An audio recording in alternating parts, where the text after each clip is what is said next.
In today's episode, it's a two-parter. Now, in the first part, I want you to imagine this. You've got a cat, and you've got to draw blood from it. But not just any cat. A cat that has in his folder, "This cat will scratch you."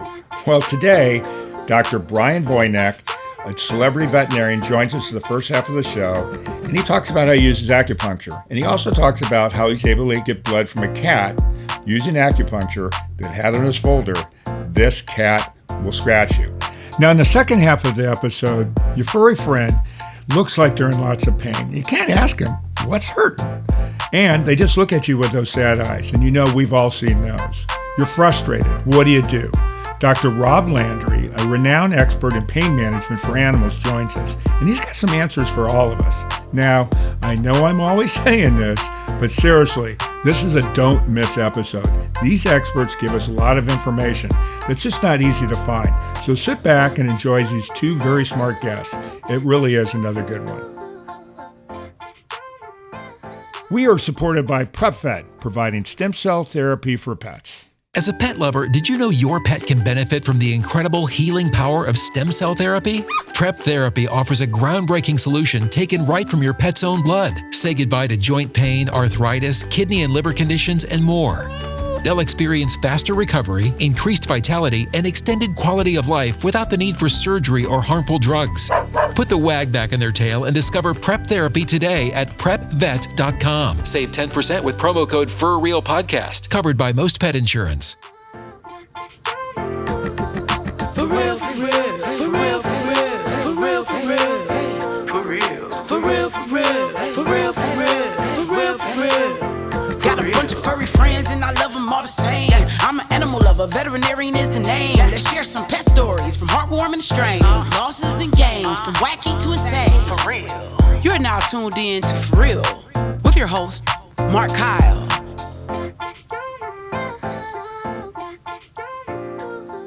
Hey, everybody.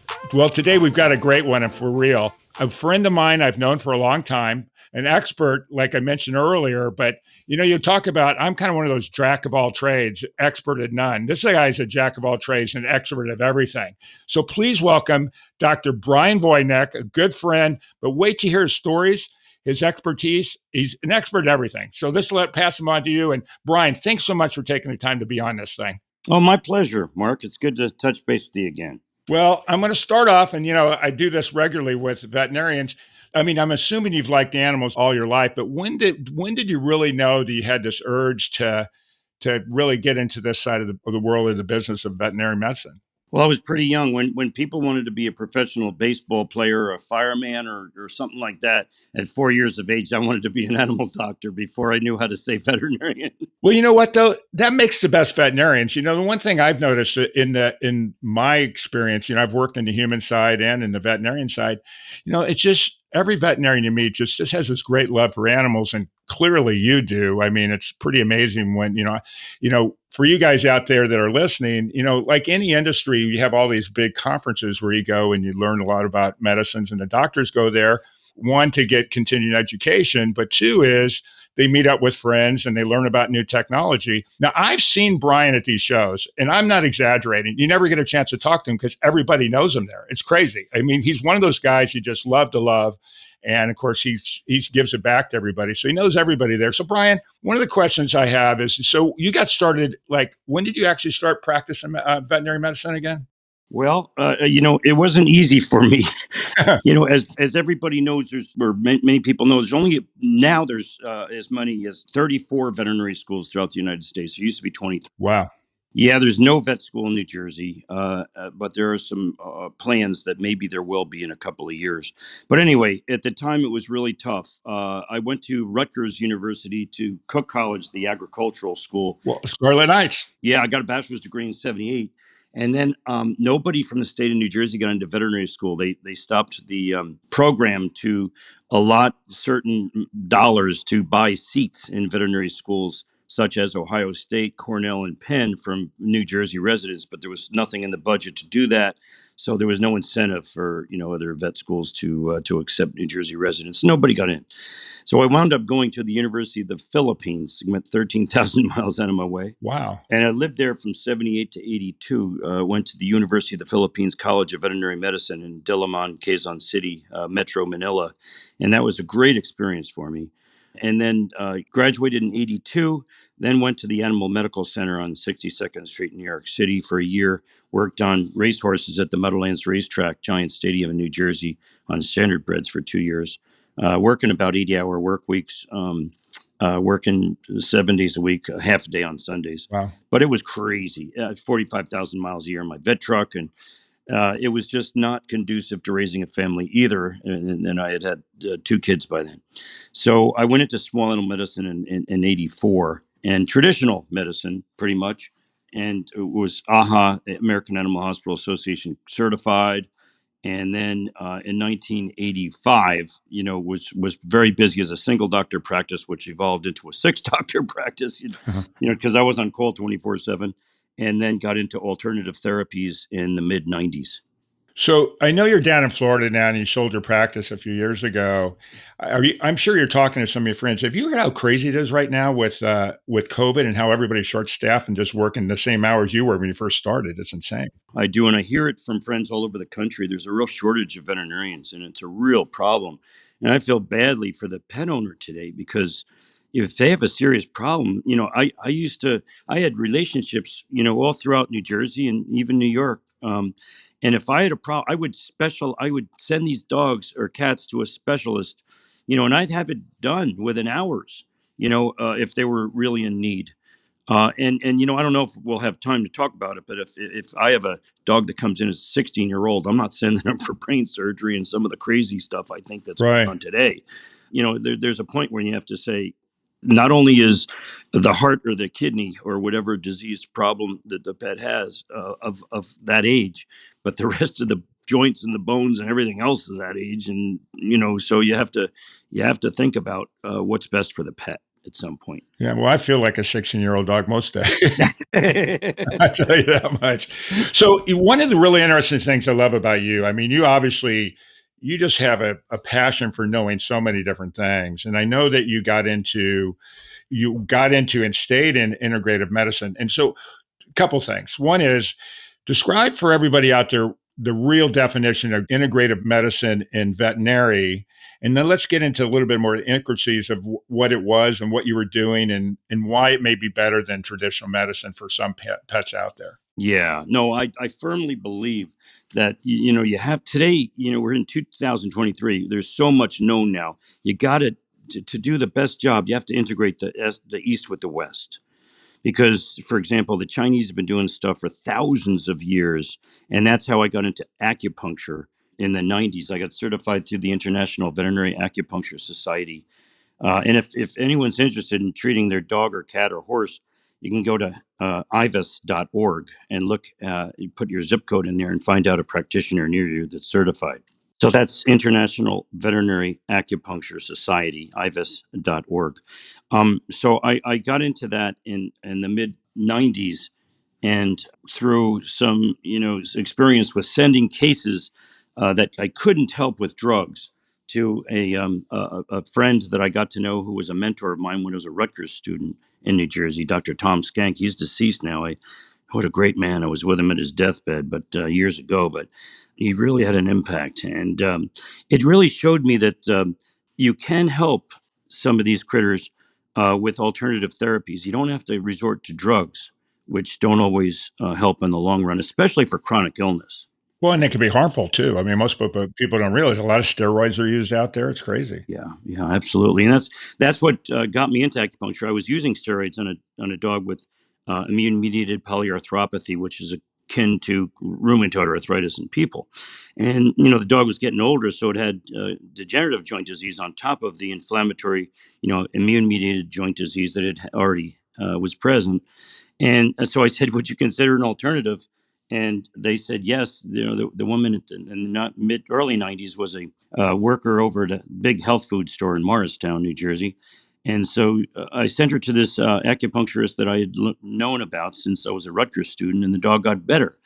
But the scientific side of my brain said N equals one. Let's not get too crazy about this.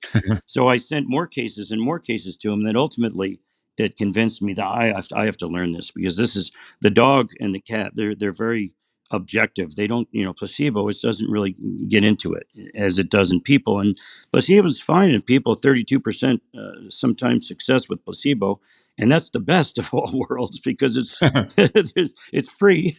And your mind believes things. Yeah, yeah.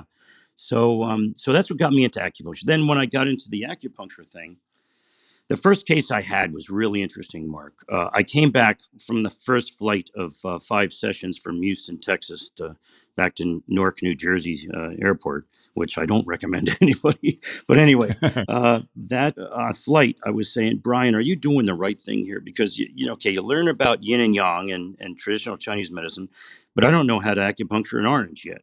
So, and I've got 4 more sessions, and I got the final exams and all this, through the next year to get certified. And I get in the animal hospital. It's very busy. We were really growing. And they said, Dr. Voynick, oh my goodness, thank God you're here. Susie is coming, the paralyzed dachshund. She's been paralyzed for, months, just dragging herself with her front legs and expressing her bladder and this and that. She's boarding here for a week because they're on their honeymoon. And you could acupuncture this dog, and I'm thinking, the heck I can. I can't. I don't know how to use the needle yet. So it turns out that, honesty is the best policy. I called the owner and I said, look, I'm taking this course. I don't know how to acupuncture anything yet. But I know Susie will be here for a week. And if you'd like, I'll call 4 or 5 of my instructors. They're wonderful people from around the country. I'll explain her symptoms and I'll get their points that they recommend, their point formulas, and I'll work from that. And of course, I won't charge you, because I'm far from certified. And she said, sure. I said, I promise I won't hurt Susie. It doesn't hurt those needles. These needles, Mark, I use the Serin needles from Japan, human needles, and they can actually thread through the inside of a 27 gauge insulin needle. Wow. Okay. So that's how fine they are. So just for you guys out there, 27. So when you hear a bigger number, it's smaller in that kind of things for you guys who don't know. So it's a tiny little needle to start with. Correct. And then we got this really micro needle, basically. Yeah. I used to use 14 or 16 gauge needles on horses and their jugular veins, but a 27 gauge needle is teeny, teeny, tiny. So, and this acupuncture needles can go inside the needle, okay, of the 27 gauge. So they're very, very fine surgical stainless steel. One use only. So, you just throw it out after the first use. Very, very sharp and painless.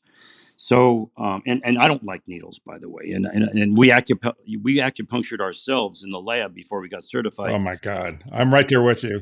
Because you really, if you're going to use it on an animal or a person, you got to know yourself, what you're doing and how, how you're handling the needle. Anyway, so I acupunctured Susie on a Friday morning. She came in Thursday night, and that was my day off to go to Home Depot and get all the supplies for the hospital and stuff.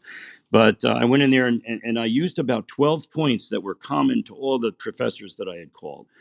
And then I left, and one of my real cynics of a technician at the time called me a couple hours later and said, Dr. Voynick, I think Susie put a little bit of weight on her back legs, and I told her to, go to blazes. I thought she was just, teasing me, because I figured this is not going to work, but at least I'm going to give it my try, give it a good old college try. So then I came in on Sunday. I wanted alternate day therapy, and I used moxibustion, and that's a different, situation where you heat up the needles. And then Monday morning, Susie walked out of her kennel. Wow. Now she had a drunken or ataxic gait, but she was motoring on her back legs. And everybody eyes were popping out of their heads, including mine. I mean, I was tearful. I was going to say, including you. Yeah. So treated her on Tuesday, and then again Thursday morning when they picked her up, and they expected just to pick her up, her limp body, and take her out of the car. And she walked up to the owner in the reception area. And I was like, holy smokes, this stuff actually works, So, is it 100%? Absolutely not. It is not 100%, but it works really well for neurologic diseases and degenerative diseases. So that encouraged me. And I thank God that I had that case that where this dog actually was was dramatic. And now to move forward, 2 months later, and for the rest of Susie's life, she was undiscernible from any other healthy dog running around. Wow. Okay. And I've had many, many, many cases of this. Well, that gives me goosebumps. That opened the door to alternative medicine. So, of course, I joined the American Holistic Veterinary Medical Association. I had already been a member of the American Veterinary Medical, so AVMA. But that umbrella, okay, it's a long way to answer your question, but that umbrella led me to all of the various modalities of integrative or holistic medicine. So a lot of people confuse the terms. They think homeopathy is the same, synonymous with holistic, and it's not. Homeopathy and acupuncture and chiropractic and herbal medicine, they are all under the umbrella of alternative holistic medicine. So I've got a question. This is for everybody out there too. Like I've got this crazy dog in my house, and I will get to Mabel in a second. She's become a part of the show because everybody that's listened knows what a crazy dog I have. So if you're a pet owner out there, and most people know about acupuncture, but most people don't know that it's actually available for animals. If you had a dog or a cat, or even, I guess even a horse, because they get treated as well, what would be the areas that you would, if you had a pet, that you would recommend them at least looking at were different areas that maybe potentially help them? Sure. Well, I think arthritis, degenerative joint disease, is a primary indication, but other indications such as kidney disease, Right. for example. I had a cat, for example, that was 19 years old, and it was known to be a nasty cat to work with. Just didn't like the veterinary hospital or veterinarians, and you kind of wanted the kind of cat that when you left the room, you wanted to count all 10 fingers.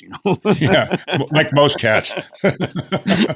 No, not most. I wouldn't say that. I am a cat lover, but Oh, I am too, but I know what they are. but the thing is, oh yeah, when you get a bad one, boy, there's a funny joke about that, and it's like 10 steps to pilling a cat, and I think the 10th step is getting the car to the ER, because you're wounded badly. But this one cat, it was a challenge, nasty, I mean, written all over the file, caution, caution, be careful. And so I saw the owner in the hat. This poor cat wouldn't eat because it had horrible periodontal disease, it was very, very painful, and especially cats, even more so than dogs and people in certain cases. So I said, look, I knew from the record your cat has a heart murmur. I said, I would hate to euthanize your cat because it's starving itself because it's so painful, it can't eat. I said, before I put your cat under anesthesia, I want to make sure that your cat's not in kidney failure, liver failure, all the other stuff that we might be, might be involved. So I said, but this would require a blood sample from your cat.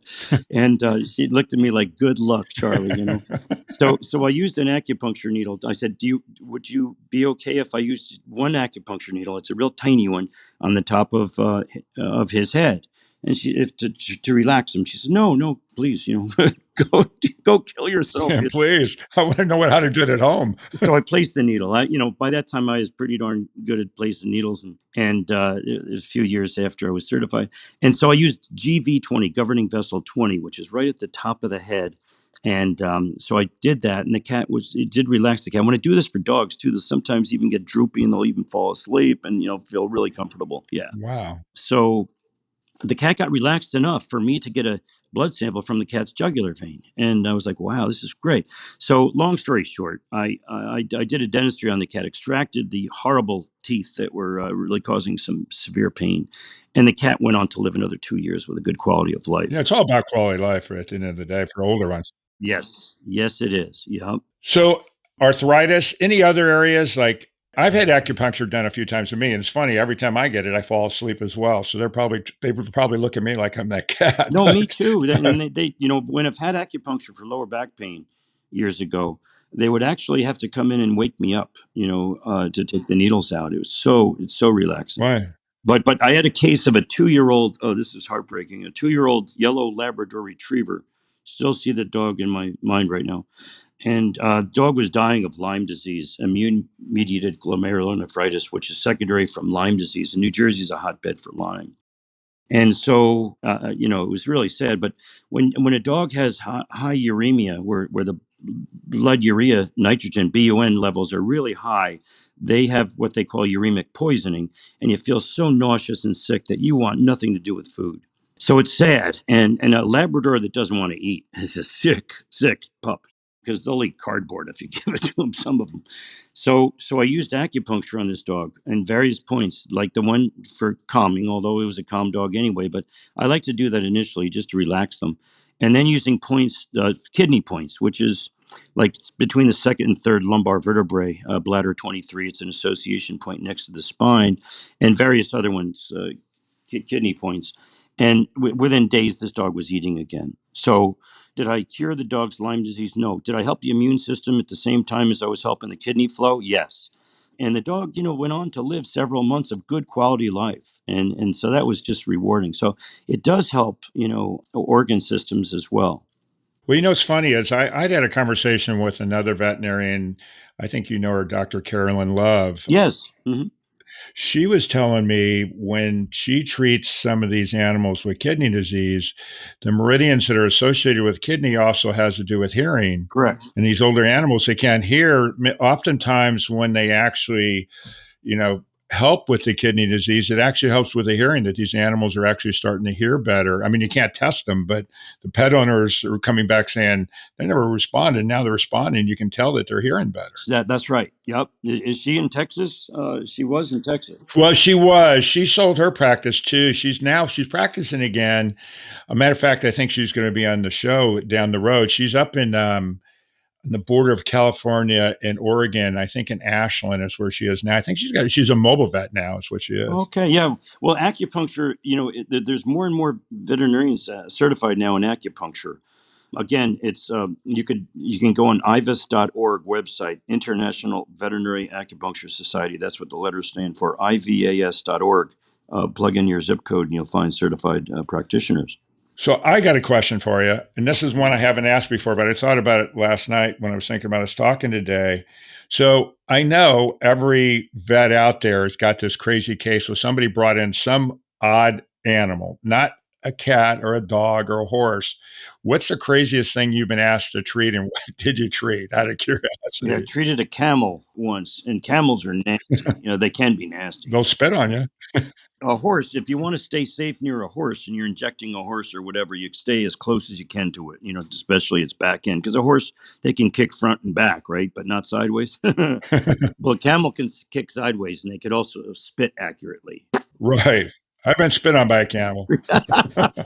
So, and other people too. So we were treating a sole abscess, on the bottom foot of this foot on this camel in Great Adventure, Six Flags in New Jersey. And that was probably the weirdest critter that I worked on. Oh, that's crazy. Mm. So we're running out of time, but a couple things. I know you for how many years did you have your TV show on Animals, a Pet Shop? I know it was in New Jersey. Yeah, it's the Pet Stop, STOP on News 12, New Jersey, and some of my old 1997 until the pandemic, 2020. Wow, when they didn't want anybody in the studio. But it was fun. And my son threw a bunch on YouTube. So Dr. Brian Voynick, the Pet Stop on News 12 NJ. And it's funny seeing these old 1990s and 2000s, early 2000s. But it was fun, and it was very educational for me as well, because I'd have veterinarians and trainers and all these really great people on the show. And adoption was dogs were on Sundays, and regular show was on every Saturday. And it was very, very interesting. That's how I got my dog. Alan, he turned 12 last week. Wow. So he was a puppy when I got him. I took him from the studio. I fell in love with him. But it's been fun. So there are a couple of things I want to talk about, Brian. So we're getting towards the end. I know I've already taken you longer than we talked about. But first off, I've known Brian for a long time. Aside, like I said, jack of all trades, expert of all. Not only does he do all the different, various Eastern, Western medicine, but he's also a musician. And we'll get into that here in a second.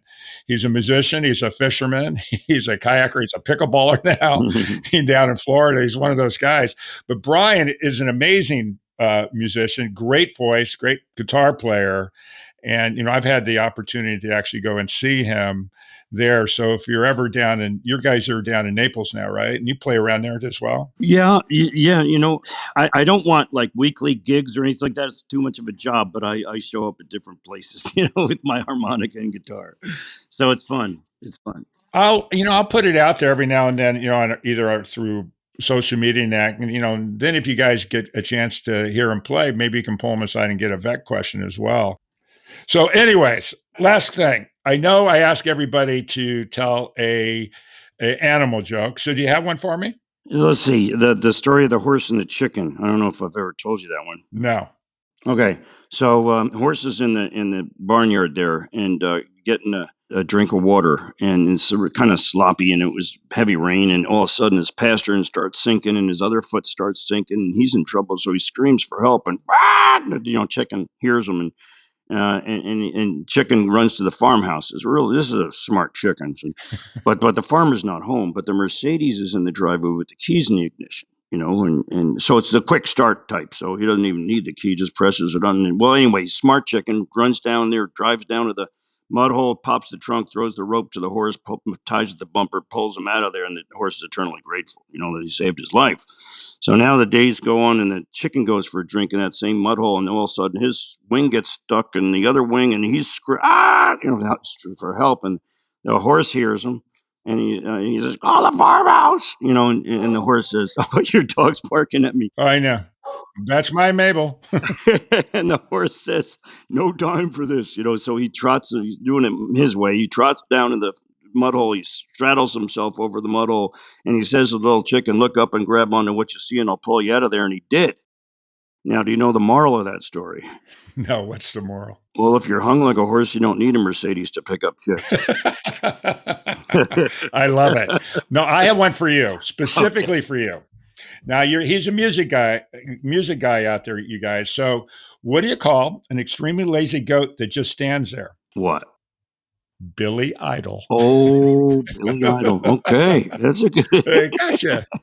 Anyways, Brian, thanks so much for being on this thing. I really appreciate you taking the time. I know you've got a busy pickleball, fishing, kayak schedule these days.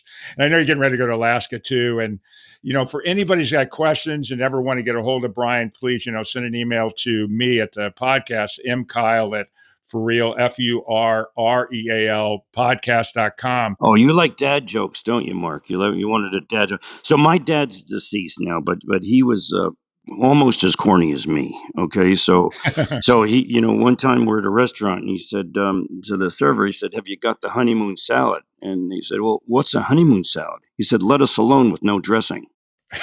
Exactly. Those are perfect. Those are the ones I like. And everybody that's listened before know this joke. I mean, driving that school bus, I spent all that time listening to kids' jokes, so I just really enjoy it.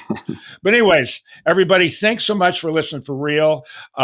We really appreciate it, and I hope you really enjoyed Brian. I know I love him to death, and I'm sure you will too. And Brian, thanks again. Love you, Mark. Take care. Bye-bye. Love you more. Thank you so much, Brian. You're welcome. And we'll be right back.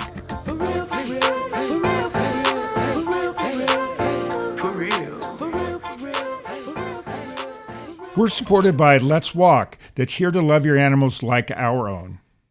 Austin, Houston, and Denver. Let's Walk is here to love your animals like our own. From daily walks, play, in-house sleepovers, and more.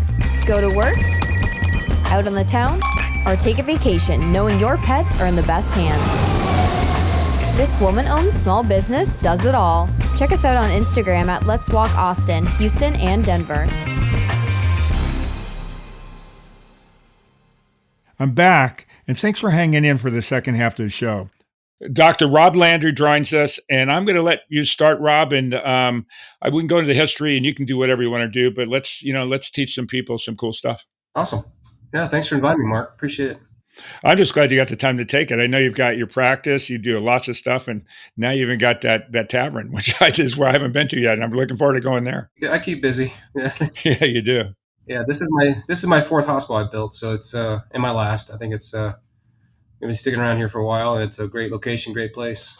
Well, when we first met, you had that one facility, and you were calling at that time, what the Colorado Center for Animal Pain Management, which I always was found really intriguing. I obviously had been there before. Want to talk a little bit about that and how you specialize that, and some of the things people can do and the options they have out there. Yeah, CCAPM is Colorado Center for Animal Pain Management was a specialty side business that was generated off my general practice I've had for many, many, many years. I don't know, 12, 13, 14 years ago, I started down the field of pain specialty and becoming a diplomat with the American Academy of Pain Management. Went through the acupuncture program and became certified acupuncturist, certified nutritional pain management, and certified in rehab. So it's one of those things where professionally it's gone to a point where there's not many locations or facilities that really specialize in pain as an entity by itself. When I sold my very large practice back in 17, I had a period where I had a kind of restrictive covenant for general medicine. So I opened CCAPM as a separate entity, and that restrictive covenant now is over. So I basically reopened under CCAPM Veterinary Care Center, which is a full general practice and pain specialty rehab facility as well. The science of pain and the advent of pain therapy in companion animals is growing, and it needs a lot of work too, but there's a lot of really cool, exciting therapeutics that we can use to improve their quality of life and not have to euthanize for chronic debilitating pain. One of the things I bring up in the show all the time is the correlation between animals and humans. I mean, what I always say to everybody that, animals have the same issues we have.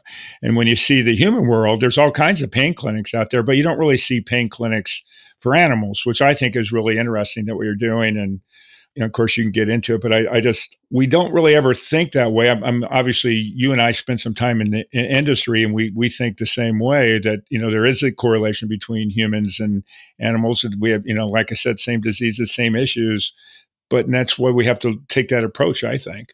Yeah, you try and compare animals to humans. A lot of pain pathophysiologies are very similar, but their reactions, their behaviors, and their outcomes are a little bit different, and that kind of can go into a whole concept of prey versus predator animals versus lab rats to dogs to cats to how certain species and different humans can perceive and deal with pain differently. So we just have the advent of animals that don't communicate and cannot communicate or quantify their pain, but they still do have a lot of dysfunction. They have a lot of anxiety. They have a lot of behavioral changes, all related to discomfort and pain, in which they don't know what's going on. Humans can kind of pinpoint where the pain's coming from a lot of times and have choices that in their lifestyles that create pain. Dogs don't, and cats don't. Cats would be a whole nother podcast, but we have a lot of avenues of therapeutics that are being developed on both human and veterinary side to help target the pathophysiology of pain, to target the severity of pain that both people and pets are feeling. We have the advent of a lot more.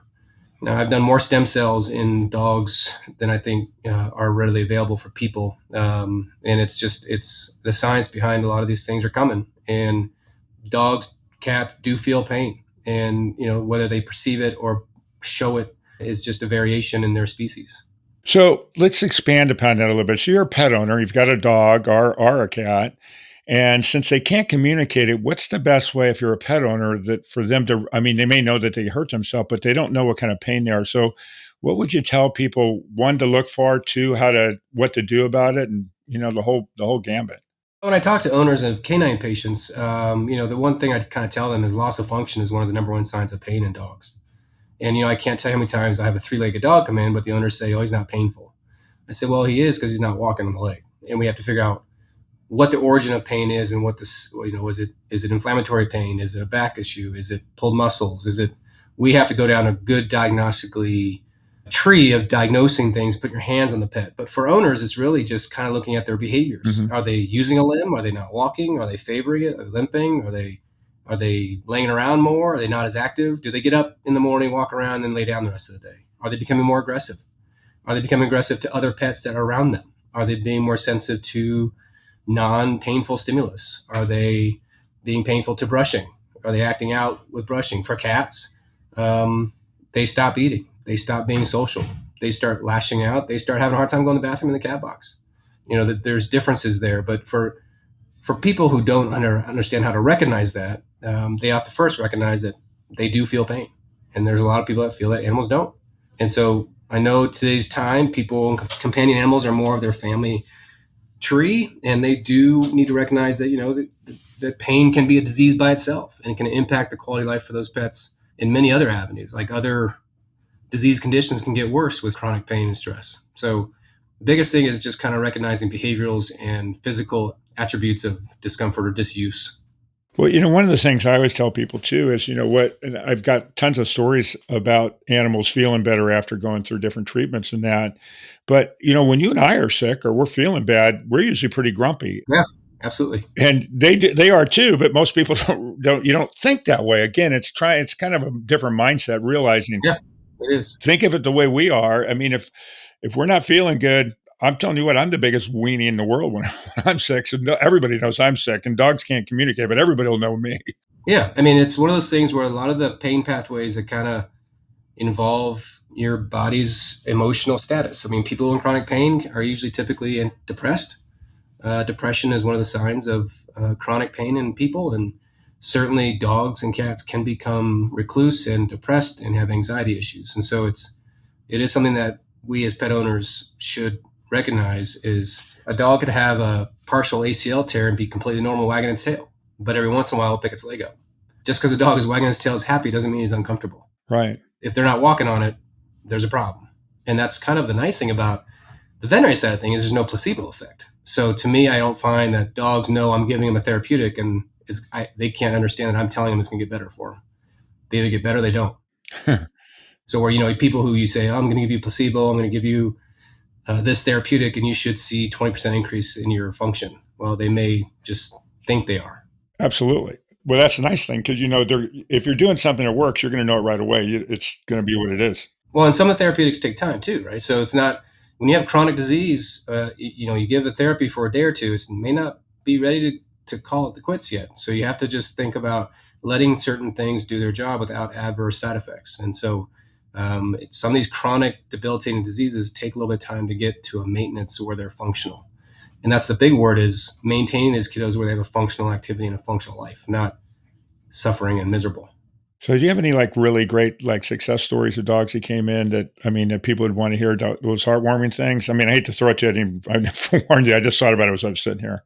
I have so many. I have so many. I've had the privilege of doing several clinical studies in conjunction with CO Neuroscience, and we have looked at gene therapies, using gene therapy for treatment of osteoarthritis, where we inject a certain protein that the body naturally produces in states of chronic pain. It gets suppressed, and we put it back in the joints of hip dysplasia or elbow dysplasia, and those guys substantially improve their quality of life in terms of outcomes. And in the veterinary side of things, it's hard because how do you assess pain response? Right. And it really comes down to subjective assessments by the owner, and then there are some objective things we can do. And through those studies, I had a gait analysis where I could see tremendous increases in weight placement just by the change of the therapeutic. I had some cancer patients that I did a CBD study on, and they were going to euthanize the dog because it had a tumor and it was painful. And I put them on a CBD product that was part of the high dose on the study, and the dog lived another year and was happy. There are many, many, many, many cases, and I just hope that the gene therapy actually goes through to FDA approval, because that therapeutic is not a drug. It kind of modulates the neuroimmune system, or what the body does in states of pain. We're kind of prepping it to be more anti-inflammatory, anti-pain. So it works. The data is there. It's just a matter of time. Talk a little bit more about that, because I don't know much about the gene therapy. Of course, I know about stem cell therapy. I don't know much about gene therapy, and I'm sure everybody out there would be interested. It was using interleukin 10, which is a cytokine that the body produces, which is one of your body's potent anti-inflammatory cytokines. And it's also a signal regulator of other down kind of stream regulation of inflammation. And so what we found is that, in animals that had chronic pain, the body had so many pro-inflammatory cytokines in the joints that it was just constantly painful and constant inflammation and constant pain source. And so by injecting the IL-10, we noted that we suppressed the inflammatory response at the site of the injection, or at the site of the disease. Therefore, it's decreasing the level of intensity from that joint, and then therefore they had more function. It was not a systemic treatment, it was a joint injection, and it was a gene therapy utilizing IL-10. And IL-10 is a cytokine, and it's one of those things your body produces in normal physiological states. But when you have chronic pain, the kind of the balance gets off kilter. And so that was one thing where stem cells are a little different. It's one of those things where stem cells are inherently they do reduce inflammation. And the driving force of chronic degeneration of a joint is typically your neuroinflammation. And it's one of those things we have to just kind of go after that as a therapeutic to decrease that level of inflammation so that we can therefore decrease the pain that is being perceived. What's your opinion on PRP? By the way, for you guys listening, PRP stands for platelet-rich plasma, and typically you can get into that, Rob, but when it's platelet-rich, it's usually 8 times more than when the body has, 16 times more. Yeah, I think it's effective, but I think it definitely depends on how such PRP cells are isolated and processed. I think getting a high yield is not as simple as just a simple centrifugation that you can use in a clinic. It's one of those things where I think the combination of stem cell and PRP is more advantageous for those kind of conditions that our goal is to reduce the severity of inflammation at the site of the problem. And, it works. It just really comes down to how it's processed. And if you're processing it to a point where you're actually getting a high yield, which is the key. Well, I know, like in the human world, I mean, people swear by it. I know several people that have had PRP therapy, which what I've learned through spending a lot of time with there, and I know you know this for a fact, but the problem with PRP is people think it's this magic thing. It only lasts from 45 to 60 days. I mean, after that, I call it the PRP effect. I mean, it's an anti-inflammatory for the most part, but that's about it. Yeah, stem cells can last a little longer, but stem cells may also need a few more re-injections to kind of take camp. Right. But the combination themselves collectively, I think, helps better than just one or the other. Well, I know that there's some theory out there that when you combine it with PRP, it actually helps activate the stem cells as well. Correct. Yep. So let's just go into some stories. I know everybody loves hearing stories. I love hearing stories. What's got me doing podcasts? Because I'm hearing all these stories all the time. I want to hear them because, I've got a curiosity mind, and I love hearing all these warm stories. Tell me one just to throw out there for anyone. I should have primed you on that, but it just comes to me sometimes. Well, I mean, personally, I had a Great Dane that had partial ACL tears, and he was 198 pounds. Wow. And he was 7 years old when he tore them. And they were partial tears, so he still had some stability in his knees. So I chose to use stem cells for him. He had a history of anti-inflammatory side effects, and so I did stem cells on him, and I got him another 2 years, and no medications, which was great. And 2 years in a Great Dane world is actually pretty amazing. So. Well, I mean, the problem with Great Danes, they don't live very long. They don't. No. Yeah. He ended up passing on something else when he was 9.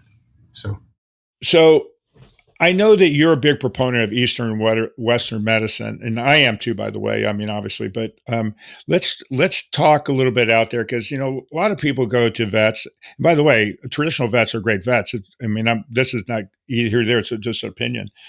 I'm in favor of whatever works, let's find it.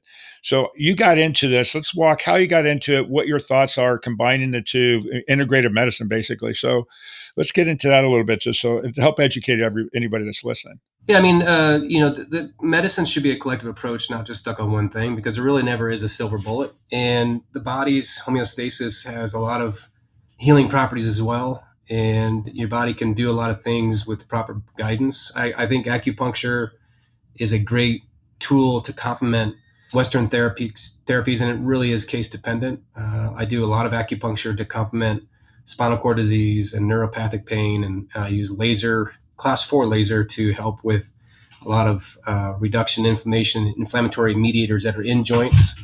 Again, not as a solo thing. Dogs with chronic degenerative hip dysplasia will not respond to just laser alone because those kind of therapeutics need repetition and repeat kind of schedules, dose dependent and patient dependent. Nutritionally, I think there's a lot of evidence out there that what we eat stimulates what our body's systemic inflammatory response is going to be and how much state of inflammation we have in our body. And I think the same thing goes with pets. I think there's a lot of inflammation that's created systemically from what we eat. And so I think diet's a very important thing. And so it really is down the road as well that there is a lot of evidence-based stuff on what supplements help reduce systemic inflammation and the changes of aging and oxidation of cells in your body as you age.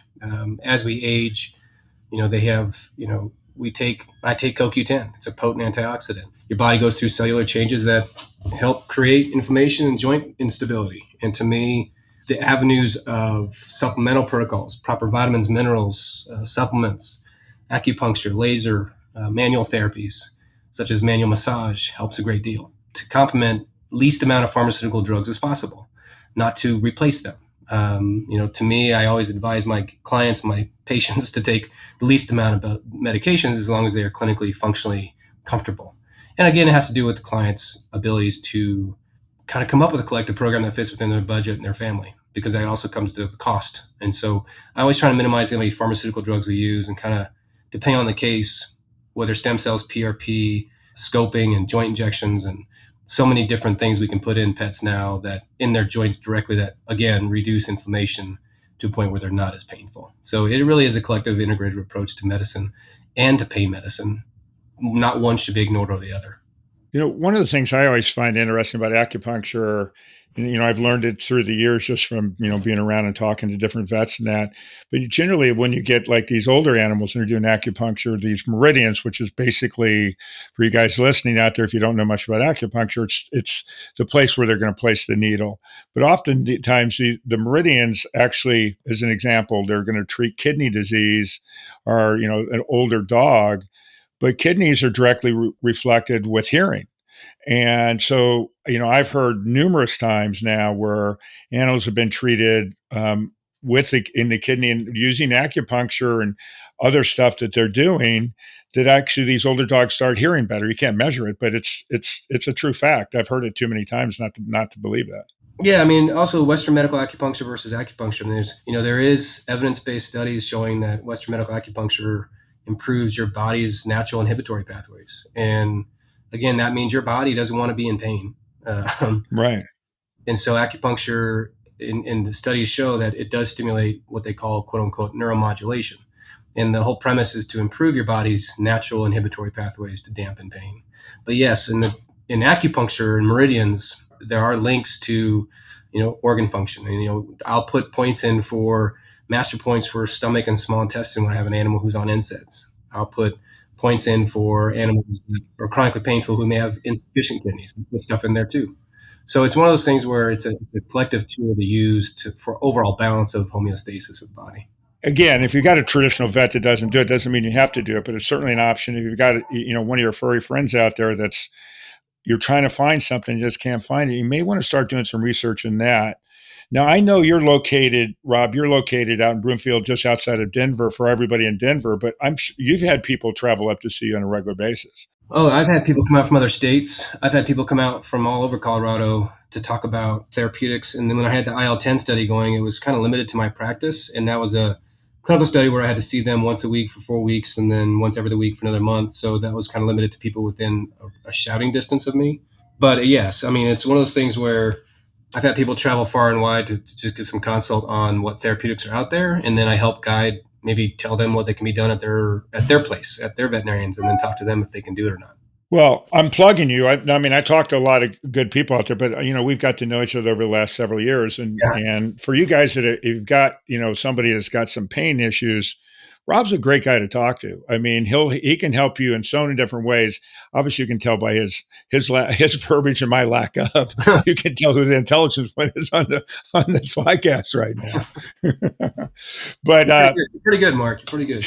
Yeah. Well, I said I'm making you sound even better than you are. But anyways, why don't you tell people how to get a hold of you if they need to get a hold of you, and also let's plug the tavern too. Yeah. So I had a entrepreneur itch, and I opened up Blake's Tap House back in 2019. 2 months after that, the pandemic hit. So we survived the pandemic, and it's literally across the parking lot of my new hospital. So I basically walk back and forth 7 days a week. But it's Blake's Tap House. It's a craft beer tap house and restaurant. It's a great place to come hang out. And then CCAPM Veterinary Care Center, my email is drrob@ccapmvetcare.com, and the number is 720-502-5823. We are always accepting new clients, and we'll never not do that. I've been doing this for quite some time, and I love what I do, and I love making a difference in our patients' lives and their clients' lives so they can see it. So you treat pain effectively in their pets, they're going to be much happier people. We just got to be that other family doctor and help them out as much as we can. Well, you do a great job. Now, I prepped you. Do you have a joke? Because I've got one that's ideal to what you were saying earlier, by the way. Let me see if my staff put one on the door. Hold on. Okay. So my staff, at the end of the day, they always put jokes in the back door when we leave. They're kind of dad jokes, but they're perfect. dogs can't operate MRI machines, but cats can. Good one. And what do you call a rabbit with fleas? What? Bugs Bunny. Well, I got one for you. Okay. And this is actually for everybody out there too. So it's ideal because earlier we were talking about a dog comes on 3 legs. So a 3-legged, and this is actually, you can talk about the tavern. A 3-legged dog walks into a bar and says, "I'm looking for the man who shot my paw." Anyways, I thought, oh man, that's a perfect part.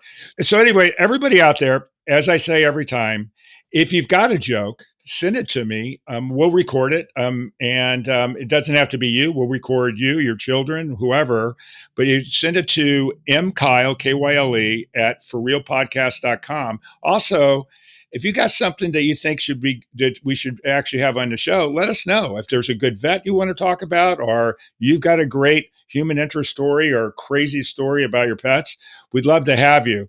But let's first of all, let me just thank Rob. Rob, thanks so much for joining today. Thank you, Mark. I appreciate the opportunity to talk to you. Well, I know you've got people coming all over the place. You're busy. You're running 2 businesses now and doing all that, but it's totally appreciative. I have a great team around me in both places. So, well, that's a great thing to say because generally most people don't realize it's really the team that takes care of you, not you taking them. It is the team that takes care of me. Yeah. Absolutely. Well, and last, everybody out there, thanks so much for listening as usual, and keep following us. And again, mkyle at forrealpodcast.com, and send us your jokes. We love to have them. Anyways, everybody have a great day. We'll talk to you next time, and have a wonderful weekend. For real. Thank you, Mark. Bye-bye. We are supported by PrepVet, providing stem cell therapy for pets. As a pet lover, did you know your pet can benefit from the incredible healing power of stem cell therapy? Prep Therapy offers a groundbreaking solution taken right from your pet's own blood. Say goodbye to joint pain, arthritis, kidney and liver conditions, and more. They'll experience faster recovery, increased vitality, and extended quality of life without the need for surgery or harmful drugs. Put the wag back in their tail and discover Prep Therapy today at prepvet.com. Save 10% with promo code FurRealPodcast, covered by most pet insurance. That concludes this episode of For Real with your host, Mark Kyle. For previous and future episodes of For Real, listen via all major podcast streaming sites.